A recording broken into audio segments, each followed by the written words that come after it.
हाँ जी, नमस्कार आप सभी को। आप सभी का स्वागत है अपने इस YouTube चैनल एड्यूरोही पर। मैं आपका अपना विजय भारत आप सभी का स्वागत करता हूँ।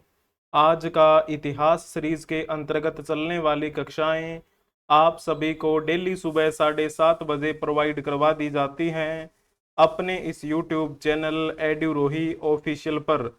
आज 1 सितंबर के दिन आप सभी का स्वागत है इस कक्षा में। Today in history with MCQs.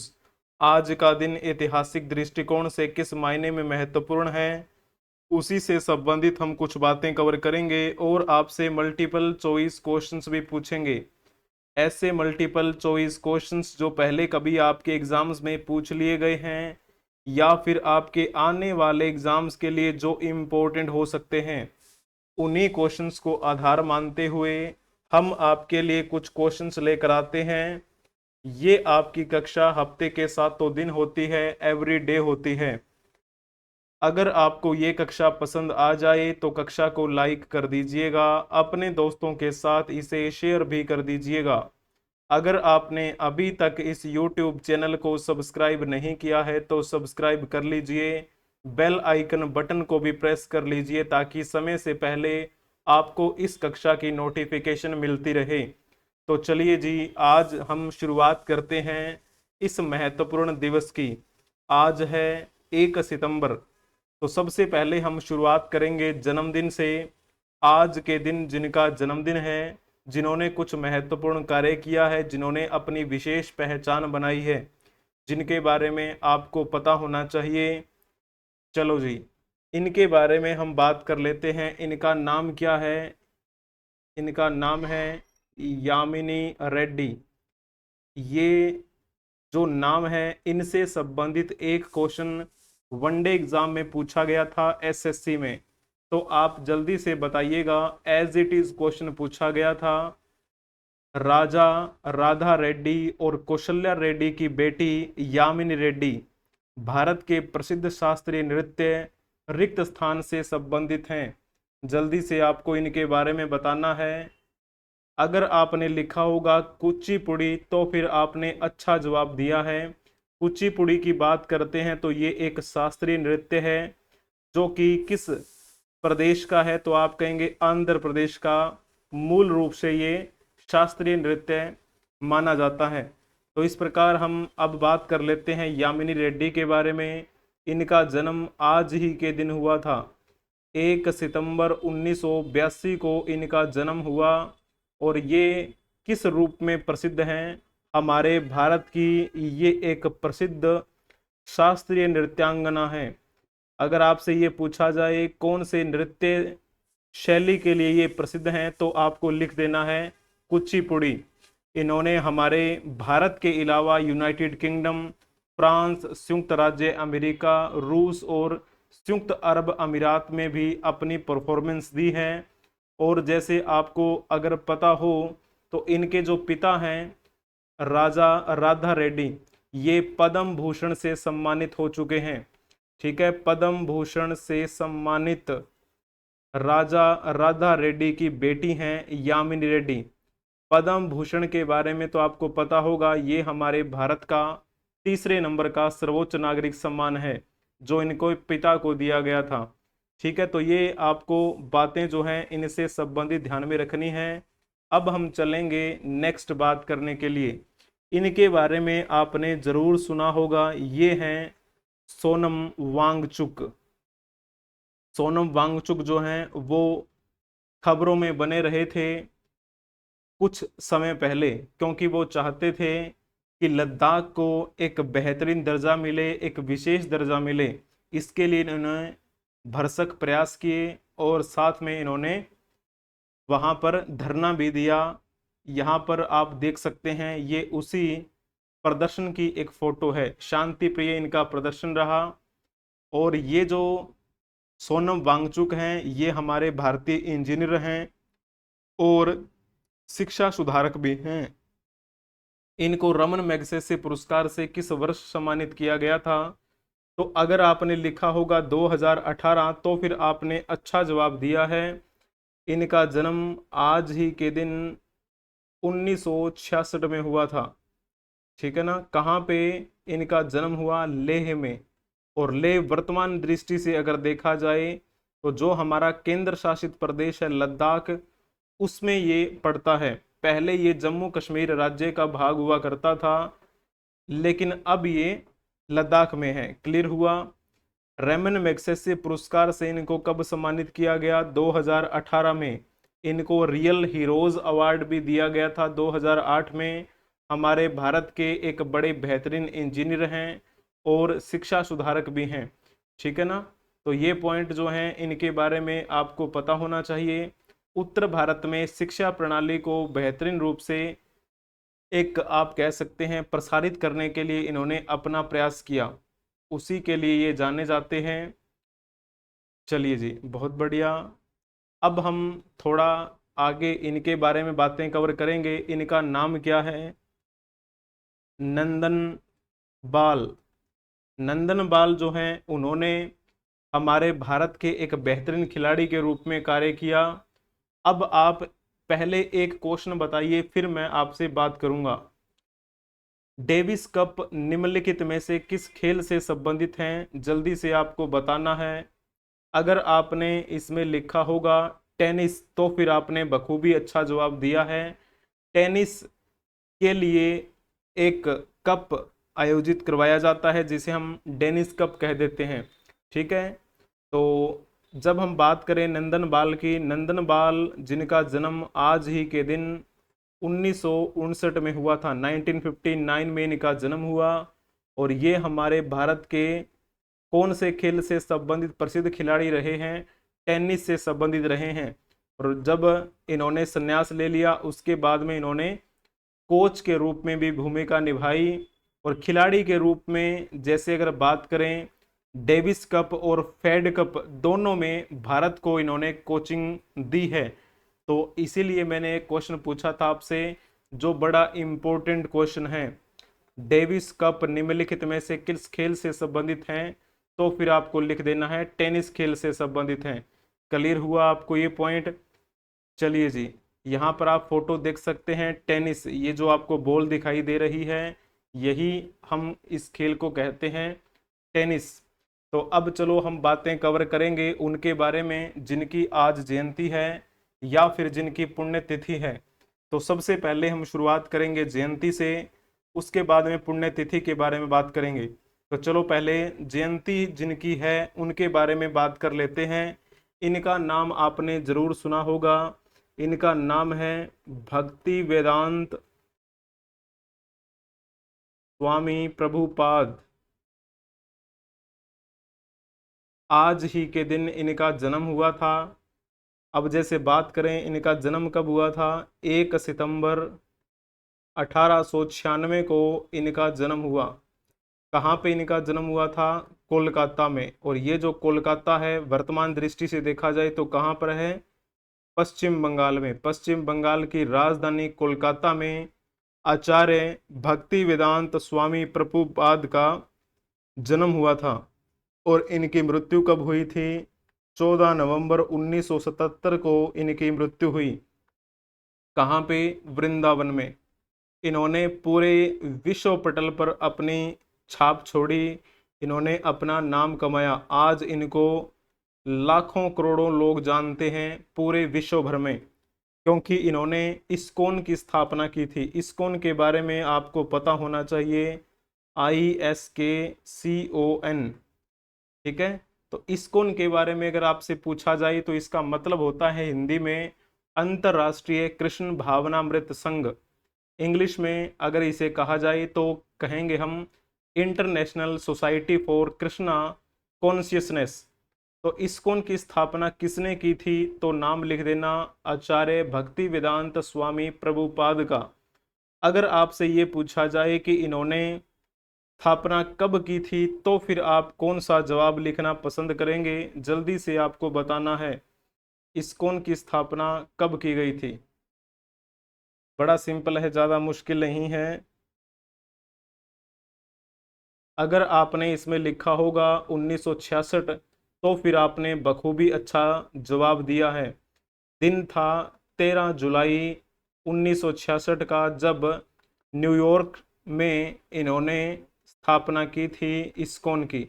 और आज ये इस्कॉन जो है वो सुप्रसिद्ध है पूरे विश्व भर में। इस्कॉन यानी कि जो हमारे भगवान श्री कृष्ण हैं उनको एक पूरे विश्व पटल पर एक नई तरीके से एक पहचान देने का ये प्रयास है। ठीक है, तो हमें इनके बारे में पता होना चाहिए। स्वामी प्रभुपाद ने श्रीमद् भगवत गीता पर एक टीका भी लिखी थी। इनके बारे में आप और भी ज़्यादा जानकारी हासिल कर सकते हैं। तो चलिए, बहुत बढ़िया। अब हम बात कर लेते हैं इनके बारे में। इनका नाम भी आपने ज़रूर सुना होगा। इनका नाम है चार्ल्स कोरिया। चार्ल्स कोरिया के बारे में आप पहले एक क्वेश्चन बता दीजिए, उसके बाद हम शुरू करेंगे इनके बारे में बातें। चार्ल्स कोरिया के संबंध में निम्नलिखित कथनों पर विचार कीजिए और बताइए कि इनमें से कौन सा या फिर कौन से कथन सत्य हैं। चार्ल्स कोरिया का जन्म 1 सितंबर 1930 को सिकंदराबाद, तेलंगाना में हुआ। क्या ये बात ठीक लिखी हुई है? क्या आप कहेंगे जी हाँ, पहला पॉइंट ठीक लिखा हुआ है। सिकंदराबाद, जैसे कई बार आपको यहाँ पर पढ़ने को मिलेगा हैदराबाद, तो हैदराबाद के आसपास के क्षेत्र में ही इनका वो है। ठीक है। आज़ादी के बाद भारत में आधुनिक वास्तुकला के निर्माण का श्रेय चार्ल्स कोरिया को दिया जाता है। तो फिर आप कहेंगे जी हाँ, ये बात भी बिल्कुल ठीक लिखी हुई है। अब फिर जब बात करते हैं इनको कौन कौन से पुरस्कार दिए गए, पद्मश्री और पद्म विभूषण, और इनको ये पुरस्कार कब कब दिए गए थे, तो वो भी आपको यहाँ पर पॉइंट दिया गया है। 1972 में इनको पद्मश्री दिया गया, 2006 में इनको पद्म विभूषण दिया गया। तो ये पॉइंट आपको बिल्कुल ठीक लिख देना है। ठीक है ना। तो चलिए, बहुत बढ़िया है। वैसे अगर हम लिखना चाहें तो यहाँ पे आएगा हैदराबाद। ठीक है, हैदराबाद। तो आप इस पॉइंट को गलत मान के चलिए। ठीक है ना। तो लास्ट वाले 2 पॉइंट ठीक हैं, 2 और 3।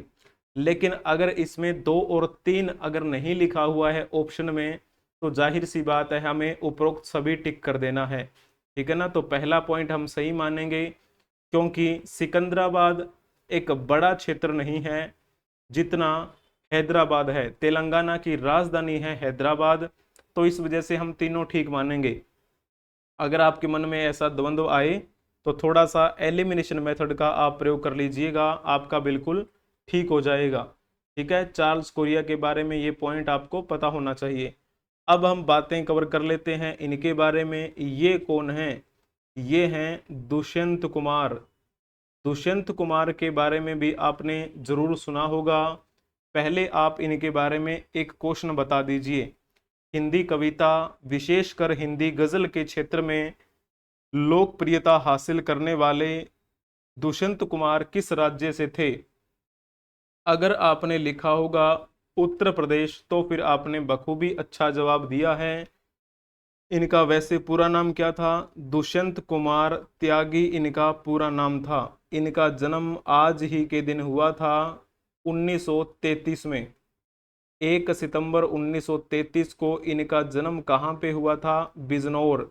और ये जो बिजनौर क्षेत्र है वर्तमान की दृष्टि से देखा जाए तो कहाँ पर पड़ता है? उत्तर प्रदेश में। इनकी मृत्यु कब हुई थी? 30 दिसंबर 1975 को इनकी मृत्यु हुई थी।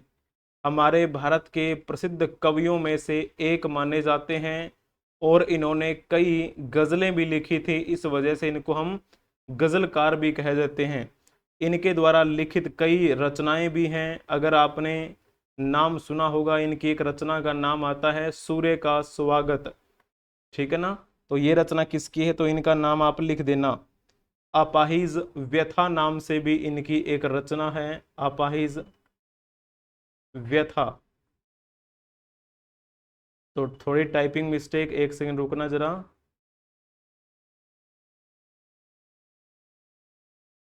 अपाहिज व्यथा। अब तो पथ यही है, ये भी इनके द्वारा रचना लिखी गई है। तो इस प्रकार आप इनके बारे में कुछ और ज़्यादा जानकारी हासिल कर सकते हैं। किस प्रकार के ये एक साहित्य के क्षेत्र में अपना नाम कमा गए, वो आप बातें देख लीजिएगा। ठीक है। दुष्यंत कुमार ने बॉलीवुड महानायक अमिताभ बच्चन को उनकी फिल्म दीवार के बाद पत्र लिखकर उनके अभिनय की तारीफ की थी, और इन्होंने ये भी कहा था कि हम उनके फैन हो गए हैं। ठीक है, ये मतलब उस समय की बातें हैं जब वो बॉलीवुड के अभिनेता अमिताभ बच्चन अपना करियर शुरू कर रहे थे, तो उस समय ये पीक पर थे अपने। तो इनके बारे में थोड़ा आप जानकारी हासिल कर लीजिए, ठीक है ना, तो आपको पता लगेगा इनके बारे में। चलो, हालांकि चलो मैं कुछ पंक्तियां इनके बारे में बताऊं। हो गई है पीर पर्वत सी पिघलनी चाहिए, इस हिमालय से कोई गंगा निकलनी चाहिए। आज यह दीवार पर्दों की तरह हिलने लगी, शर्त लेकिन थी कि ये बुनियाद हिलनी चाहिए। हर सड़क पर, हर गली में, हर नगर, हर गांव में हाथ लहराते हुए हर लाश चलनी चाहिए। सिर्फ हंगामा खड़ा करना मेरा मकसद नहीं, मेरी कोशिश है कि ये सूरत बदलनी चाहिए। मेरे सीने में नहीं तो तेरे सीने में सही, हो कहीं भी आग लेकिन आग जलनी चाहिए। ये किसके द्वारा लिखित है? दुष्यंत कुमार त्यागी के द्वारा लिखित है। आप इनके बारे में जान लीजिए थोड़ा सा, ठीक है जी। चलो, अब हम बातें कवर करेंगे इनके बारे में। इनका नाम क्या है? राही मासूम। एक सेकंड रुकिए जरा, टाइपिंग मिस्टेक। इनका नाम है राही मासूम राजा, ठीक है। तो इनसे संबंधित आप पहले एक क्वेश्चन का रिप्लाई देने का प्रयास करेंगे। निम्नलिखित में से राही मासूम राजा द्वारा लिखित उपन्यास कौन सा है? आपके सामने यहाँ पर कई ऑप्शन दिए गए हैं, कौन सा ऑप्शन इसमें से ठीक रहेगा जल्दी से आपको बताना है। अगर आपने लिखा होगा ऑप्शन सी आधा गांव, तो फिर आपने बखूबी अच्छा जवाब दिया है।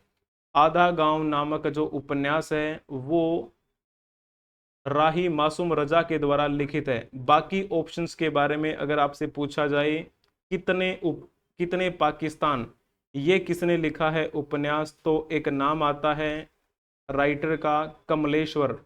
तो इनके बारे में आपको पता होना चाहिए। कब तक पुकारूं, ये भी एक उपन्यास है, किसके द्वारा लिखा गया है? रांगेय राघव के द्वारा लिखा गया है। क्लियर हुआ आपको ये पॉइंट? तमस जो है वो भी एक रचना है, एक उपन्यास है, किसके द्वारा लिखा गया है? भीष्म साहनी के द्वारा लिखा गया है। लेकिन हम किसके बारे में बात कर रहे थे? मासूम रजा के बारे में बात कर रहे थे, जिन्हें हम राही मासूम रजा के नाम से जानते हैं। इनका जन्म 1 सितंबर 1927 को हुआ था, ठीक है ना। तो 1 सितंबर 1927। कहाँ पे इनका जन्म हुआ? तो आप कह देंगे कि गाजीपुर में इनका जन्म हुआ। गाजीपुर कहाँ पर पड़ता है? उत्तर प्रदेश में पड़ता है। और इनकी मृत्यु कब हुई थी? 15 मार्च 1992 को इनकी मृत्यु हुई थी मुंबई में। किस रूप में ये हमारे भारतवर्ष में प्रसिद्ध हुए? हालांकि मैंने इनकी एक रचना के बारे में आपको बताया, एक क्वेश्चन जो बड़ा इम्पोर्टेंट था। ये हमारे भारत के एक साहित्यकार रहे हैं। इनके द्वारा लिखित कुछ रचनाएं अगर मैं कहूँ, तो एक इनकी रचना का नाम आता है टोपी शुक्ला, ठीक है। एक तो मैंने बता ही दिया जो क्वेश्चन में पूछा गया था, आधा गांव, ये रचना किसकी है? तो इनका नाम आप लिख देना। एक रचना इनकी आती है ओस की बूंद, ठीक है ना। तो ये भी रचना इनके द्वारा लिखित है, आपको पता होना चाहिए। आपने एक सीरियल देखा होगा, पुरानी जो महाभारत चला करती थी, उस महाभारत की जो पटकथा लिखी थी वो किसने लिखी? तो फिर नाम आता है राही मासूम रजा का, ठीक है ना। तो ऐसे महान व्यक्ति रहे हैं राही मासूम रजा, जिनकी आज जयंती है, उन्हें हम नमन करते हैं। 1979 में एक मूवी आपने शायद उसका नाम सुना होगा, मैं तुलसी तेरे आंगन की। उस फिल्म के लिए इनको फिल्म फेयर सर्वश्रेष्ठ संवाद पुरस्कार इनको मिला था। और इन्होंने एक रचना लिखी थी, भारत पाक युद्ध में एक वीर शहीद हुए थे, वीर अब्दुल हमीद, इनकी जीवनी पर आधारित, ठीक है। और उस रचना का नाम इन्होंने रखा था छोटे आदमी की बड़ी कहानी। तो ये रचना भी किसके द्वारा लिखित है? इन्हीं के द्वारा लिखित है। अब चलो हम नेक्स्ट बात करेंगे इनके बारे में। इनका नाम शायद आपने सुना भी होगा, अगर नहीं सुना है तो कोई बात नहीं। नाम है इनका विजयदान देथा। विजयदान देथा के बारे में भी आपको थोड़ा बता देते हैं। इनका जन्म आज ही के दिन 1926 में हुआ था, ठीक है। और इनकी मृत्यु 10 नवंबर 2013 को हुई थी। ये किस रूप में प्रसिद्ध हुए हमारे भारत में? ये मूल रूप से कहाँ से बिलोंग करते थे? राजस्थान से बिलोंग करते थे, ठीक है। और किस रूप में प्रसिद्ध हुए? तो ये हमारे भारत के उपन्यासकार हुए हैं, बड़े प्रसिद्ध उपन्यासकार हुए हैं, ठीक है। और साथ में इनको हम लोक कथाकार के नाम से जानते हैं, यानी कि जो लोगों के बीच में कही जाने वाली कथाएं हैं उनके बारे में भी इन्होंने बहुत कुछ लिखा। तो अगर आपसे पूछा जाए राजस्थान के प्रसिद्ध लेखक एवं पद्मश्री पुरस्कार से सम्मानित विजयदान देथा का जन्म कहाँ हुआ, तो फिर आप क्या लिखेंगे? तो आपको लिख देना है जोधपुर, क्योंकि इनका जन्म राजस्थान के कहाँ पे हुआ था? जोधपुर में इनका जन्म हुआ। ये किस उपनाम से प्रसिद्ध हुए थे भारत में? इनको बिजी के नाम से भी जाना गया, बिजी, ठीक है। और इनको देथा के नाम से भी जाना गया। तो इस वजह से इनके नाम के पीछे आपको देथा दिखाई दे ही रहा होगा। इन्होंने कई रचनाएं लिखी थी, शायद आपने इनकी रचनाओं के बारे में जिक्र सुना होगा। एक इनकी रचना का नाम आता है बातांरी फुलवारी। ये जो बातांरी फुलवारी नामक रचना है किसकी द्वारा लिखित है? विजयदान। एक इनके द्वारा लिखित रचना है कबूरानी, कबूरानी। एक इनकी रचना है उलझन, ठीक है। और एक इनकी रचना और भी है, चलो मैं बता देता हूँ, टिडोराव। तो ये कुछ रचनाएं जो हैं वो किसके द्वारा लिखित हैं? राजस्थान के प्रसिद्ध उपन्यासकार विजयदान देथा के द्वारा रचित हैं। आज इनकी जयंती है, हम इन्हें श्रद्धांजलि अर्पित करते हैं। अब चलो इनके बारे में भी जान लेते हैं। इनका क्या नाम है? इनका नाम है के.पी. केशव मेनन। के.पी. केशव मेनन का नाम भी आपने जरूर सुना है। थोड़ा सा पहले मैं इनके जन्म के बारे में बता देता हूँ। इनका जन्म आज ही के दिन 1886 में हुआ था और इनकी मृत्यु 9 नवंबर 1978 को हुई थी। अब आप इनके बारे में एक क्वेश्चन बताने का प्रयास करेंगे। भारतीय समाज सुधारक के.पी. केशव मेनन को किस वर्ष भारत सरकार द्वारा पद्म भूषण से सम्मानित किया गया? जल्दी से आप इस क्वेश्चन का जवाब देने का प्रयास करेंगे। बड़ा सिंपल सा क्वेश्चन है ये, मुश्किल नहीं है बिल्कुल भी। अगर आपने लिखा होगा ऑप्शन ए तो फिर आपने बखूबी अच्छा जवाब दिया है। पद्म भूषण से इनको 1966 में सम्मानित किया गया। पद्म भूषण हमारे भारत का तीसरे नंबर का सर्वोच्च नागरिक सम्मान है। के.पी. केशव मेनन के बारे में आपको पता होना चाहिए। ये मूल रूप से कहाँ से बिलोंग करते थे? हमारे भारत के दक्षिण क्षेत्र से बिलोंग करते थे। और हम बात करें मालाबार क्षेत्र, तो ये वैसे मालाबार क्षेत्र के ये प्रमुख नेता रहे और हमारे भारत के प्रसिद्ध समाज सुधारकों में इनकी गिनती होती है। असहयोग आंदोलन में भी इन्होंने पार्टिसिपेट किया था। जब महात्मा गांधी ने 1930 में सविनय अवज्ञा आंदोलन की शुरुआत करी, उसमें भी इन्होंने बखूबी कुशलता पूर्वक उसका संचालन किया था, ठीक है। तो चलो बहुत बढ़िया, आपको इनके बारे में बातें ध्यान में रखनी है। सार्वजनिक क्षेत्र के उपक्रम में इन्होंने अच्छा कार्य किया, इसी वजह से इनको 1966 में भारत सरकार ने पद्म भूषण से सम्मानित किया। अब हम बातें कवर करेंगे उनके बारे में जिनकी आज पुण्यतिथि है। तो चलो सबसे पहले हम इनके बारे में बात कर लेते हैं। इनका नाम आपने जरूर सुना होगा। इनका नाम है तरुण सागर मुनि, ठीक है ना। तरुण सागर मुनि, जिनको हम मूल रूप से किस नाम से जानते थे? इनका मूल नाम था पवन कुमार जैन, ठीक है ना। पवन कुमार जैन की वीडियोस आपने यूट्यूब पे शायद देखी भी हों, काफी वायरल रहा करते थे ये। इनकी शॉर्ट्स तो आज भी चलती रहती हैं। इनका जन्म 26 जून 1967 को हुआ था और इनकी मृत्यु आज ही के दिन 2018 में हुई थी। कहाँ पर? नई दिल्ली में।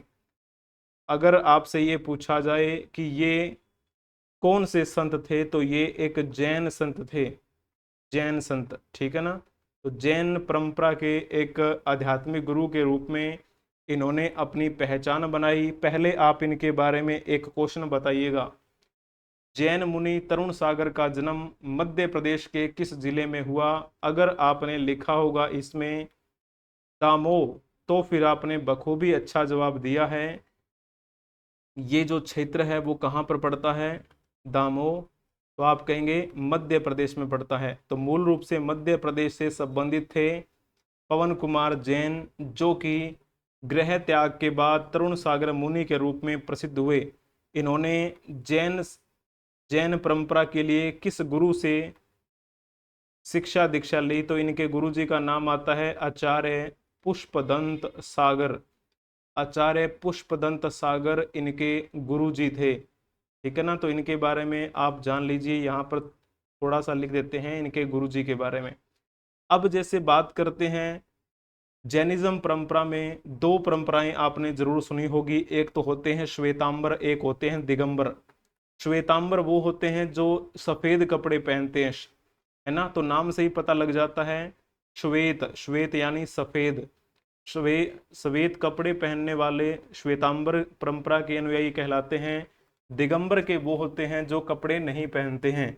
इनकी फोटो देखकर आपको पता लग गया होगा कि ये दिगंबर पंथ के प्रसिद्ध मुनि रह चुके हैं। पूरे भारत देश का इन्होंने भ्रमण किया और आध्यात्मिकता के क्षेत्र में इन्होंने अपनी, आप कह सकते हैं, छवि को बरकरार रखते हुए गृह त्याग कर दिया और बाद में ये तरुण सागर मुनि के रूप में प्रसिद्ध हुए। और ये किस वजह से जाने जाते रहे हैं? तो ये अपने कड़वे प्रवचनों की वजह से भारत में हमेशा प्रसिद्ध रहे थे। 2018 में इनकी मृत्यु हो गई थी।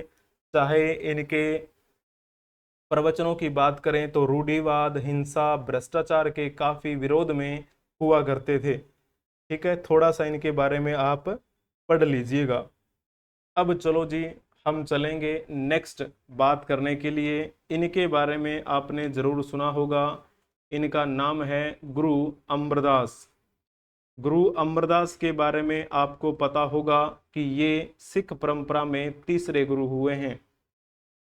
सिख परंपरा में तीसरे गुरु।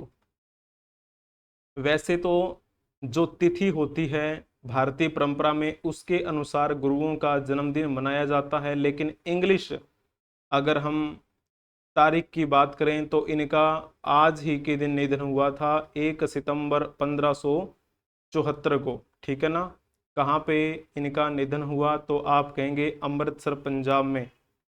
अमृतसर कहाँ पर है? हमारे भारतीय पंजाब में है। इनका जन्म भी कहाँ पे हुआ था? अमृतसर, पंजाब में ही हुआ था।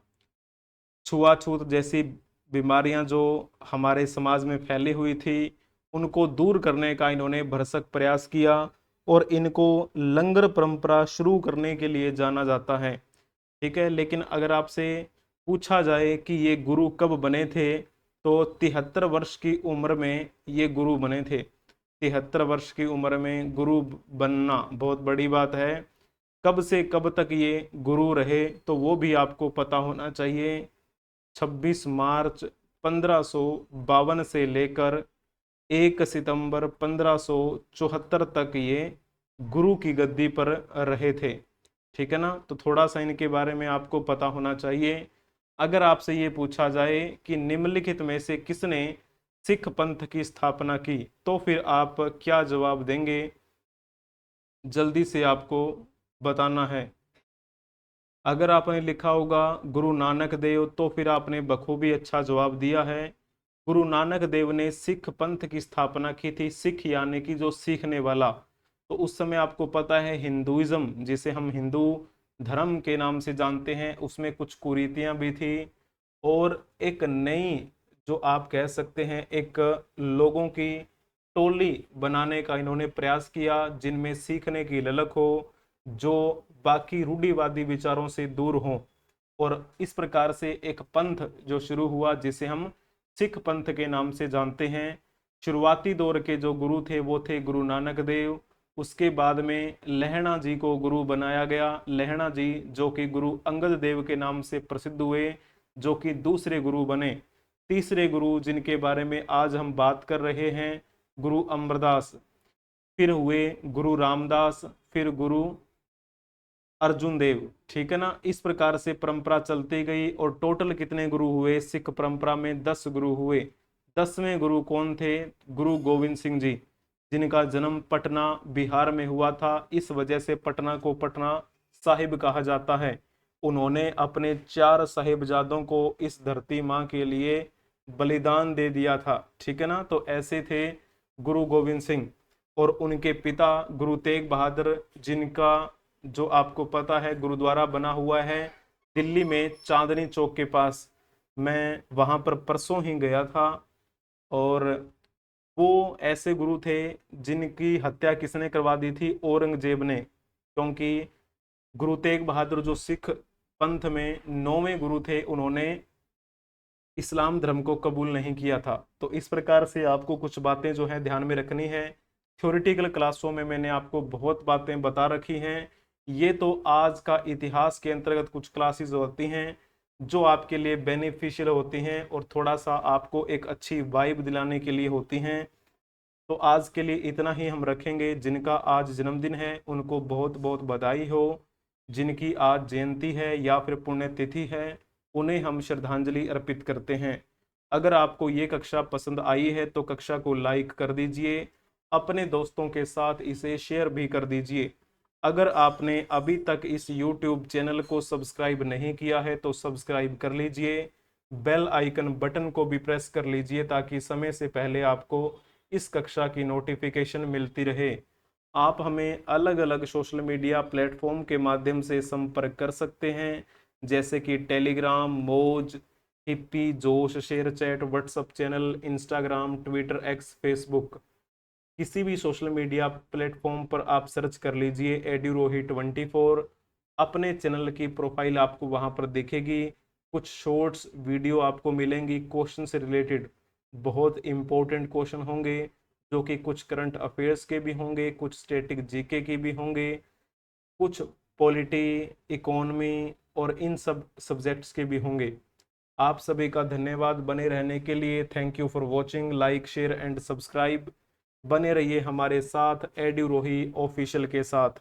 हम मिलेंगे नेक्स्ट क्लास में। तब तक के लिए आप हंसते रहें, मुस्कुराते रहें, पढ़ते रहें, खेलते रहें और खिलखिलाते रहें। जय हिंद, जय भारत, वंदे मातरम।